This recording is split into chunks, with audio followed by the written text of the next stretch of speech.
दवाई अप्रूव हो गई है क्लाइंट से और मैं उनको मेल भी करती हूँ। ओके, क्या है ये आपकी मुझे तो आपकी सांसों पर भी इसके नाम नहीं था।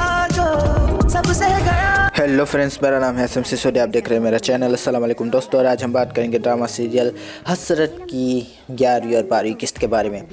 दोस्तों, सबसे पहले बात करूं तो मुझे ऐसा लगता है कि इस ड्रामा का नाम हसरत नहीं खसलत होना चाहिए था, क्योंकि हर एक इंसान की खसलत अब सामने आ चुकी है। ऊपर से डिप्रेशन और एंजाइटी का जो आलम है वो तो अपने उरूज पे है। और मैं सोचा हूँ कि अभी तो 11 ही एपिसोड हुए हैं, आने वाले जो एपिसोड बढ़ेंगे 30 या 40वें एपिसोड तक तो ये ड्रामा जो है अपने उरूज पर होगा। तब क्या होगा, इसके डिप्रेशन और इसके फ्रस्ट्रेशन का काफ़ी ज़्यादा ख़तरनाक ड्रामा। मैं कहूँगा कि ARY बहुत दिनों के बाद कोई इस तरह का ड्रामा लेकर आया है, डिप्रेशन और फ्रस्ट्रेशन से पूरी तरह से भरपूर। मज़ा आ रहा है मुझे देखने में, मुझे इस तरह के ड्रामा देखने में पर काफ़ी ज़्यादा मज़ा आता है। क्योंकि अब बात करते हैं हमारी एक के बाद एक स्टोरीज़ के बारे में। तो प्यारी सी फबीहा, उसकी माँ को अटैक आ गया और बेचारी हॉस्पिटल में है और उनके पास पैसे जैसा कि हम जानते हैं कि नहीं है। ऊपर से डायरेक्टर को भी 4.5 लाख देने हैं।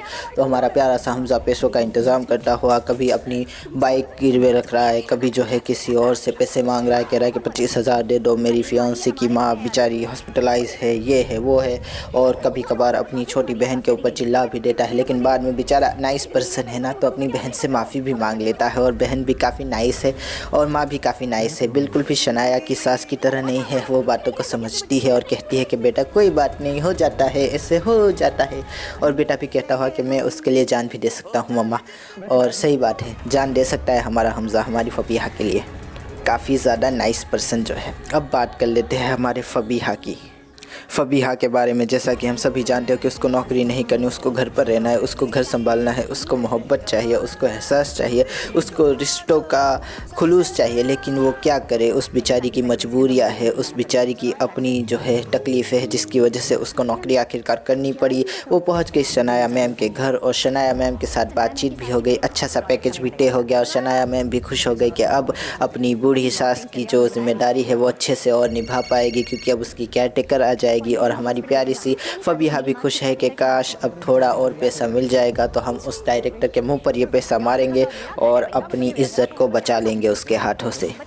दूसरी तरफ शनाया की बड़ी बहन जो है वो सास मतलब कि सॉरी माँ जो है वो काफ़ी ज़्यादा मतलब कि टेंशन में है। इतना ज़्यादा अटैक आ चुका है, इतना ज़्यादा अटैक कम भी होता है क्या, चले छोड़े, अटैक आ चुका है। और फिर भी वही बात कि तुम्हारे पास माँ का प्यार भी है, तुम्हारे पास अच्छा जीवन साथी है, मेरे पास तो दोनों ही नहीं है। सोचो कभी मेरे बारे में भी सोचो। मैं सोच रहा था क्या बकवास है, माँ भी कभी अपने बच्चों में फ़र्क करती है क्या, कुछ भी ये बोल रही है, कुछ भी बता रही है। और माँ जब जैसे ही मतलब कि होश आया और माँ के पास दोनों ही बेटियाँ गई तो जाहिर सी बात थी कि इसने हरकत ही ऐसी की थी। तो माँ ने कहा कि चली जाओ मेरी नज़रों के सामने से। तो ये देखने लगी हमारी फबीहा को। फबीहा ने भी कहा कि अभी चली जाए आप ही, और आप ही वहाँ से चली गई। आप ही के दिल में फिर से वो मतलब कि कांटा बचता हुआ। और मैं अभी भी यही सोचा हूँ कि ये क्या बकवास है यार, माँ अपने बच्चों में कैसे फ़र्क कर सकती है। माँ फ़र्क कर भी नहीं रही है, ये बिल्कुल भी गलत बात है। बड़ी बहन जो है वो बिल्कुल भी रॉन्ग थिंकिंग करती है, बिल्कुल ही रॉन्ग थिंकिंग। और ये पता नहीं भैंस को क्या हो गया है, बार बार जो है बैकग्राउंड म्यूज़िक दिए जा रही है।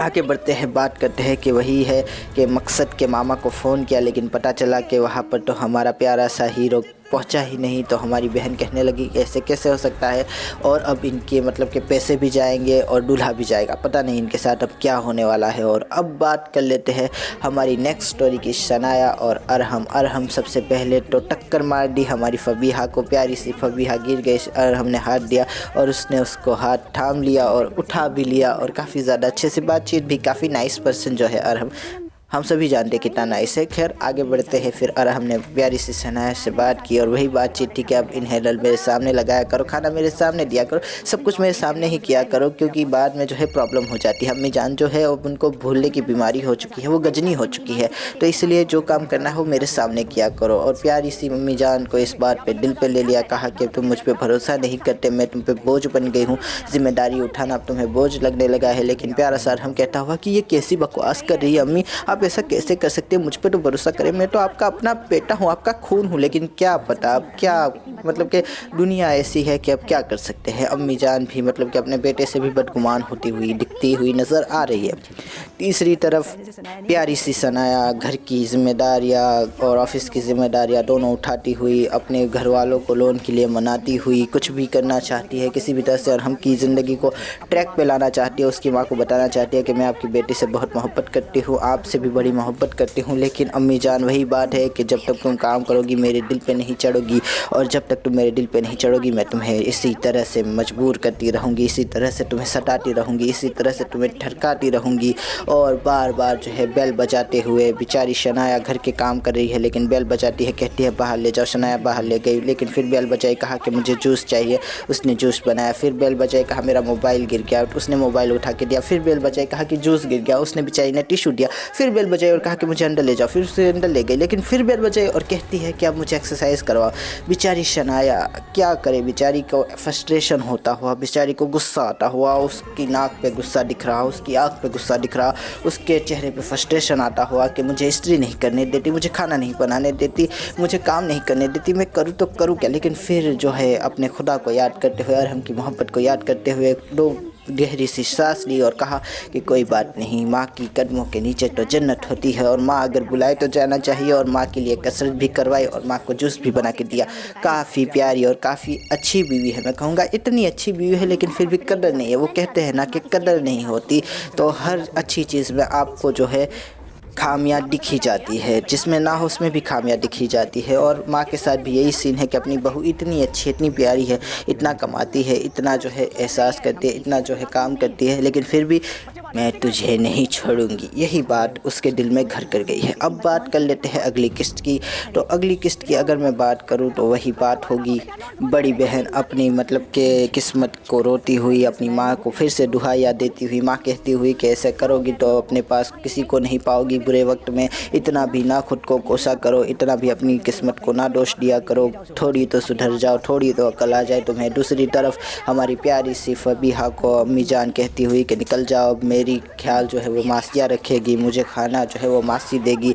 लेकिन हमारी प्यारी सी फबीहा कहती हुई कि अगर मेरे भी भाई होते, मेरा भी बाप होता तो मैं आपकी बातें क्यों सुनती। कोई भी लड़की जो है वो मासी का काम करना नहीं चाहती, हर एक इंसान की मजबूरी होती है। लेकिन ये बात हमारी अम्मी जान कहाँ समझेगी, वो अपनी बहू की मजबूरी नहीं समझती, वो दूसरों की मजबूरी क्या समझेगी। आए आए आए आए, हर काम करने वाली लड़की बुरी नहीं होती, और काम करने वाली लड़की बुरी नहीं होती। हर काम करने वाली से क्या मुराद है, हाँ होगी एक दो होगी 100 में से, बेचारी हर काम करने वाली लड़की को जो है कटहरे में खड़ा कर दिया मैंने, सॉरी दोस्तों।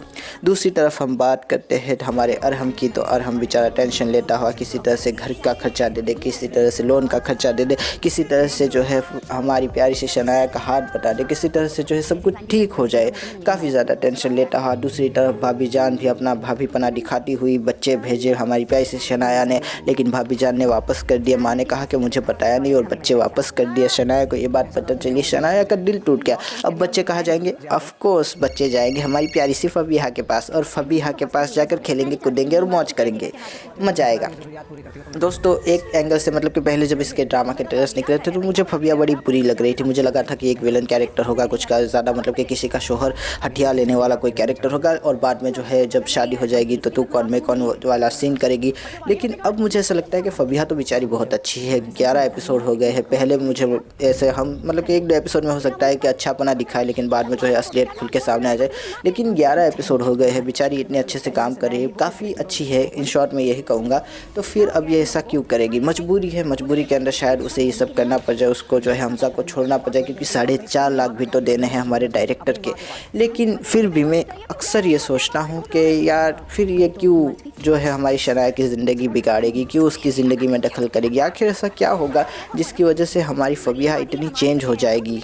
तो ये देखने वाली बात होगी कि काफ़ी जैसा समझ रहा था वैसा नहीं है, इसीलिए मैं कह रहा हूँ कि कुछ अलग होने वाला है। तो आशा करता हूँ आपको ये वीडियो पसंद आएगा, अगर पसंद आया तो लाइक कीजिए, शेयर कीजिए, सब्सक्राइब कीजिए, ज़्यादा पसंद आया तो कमेंट भी कीजिए। दोस्तों थैंक यू, खुदा हाफिज़, अपना ध्यान रखिएगा, फिर मिलेंगे। थैंक यू, फिर मिलेंगे। अच्छा हम हो चाहे जितना मैं सुनाया नहीं।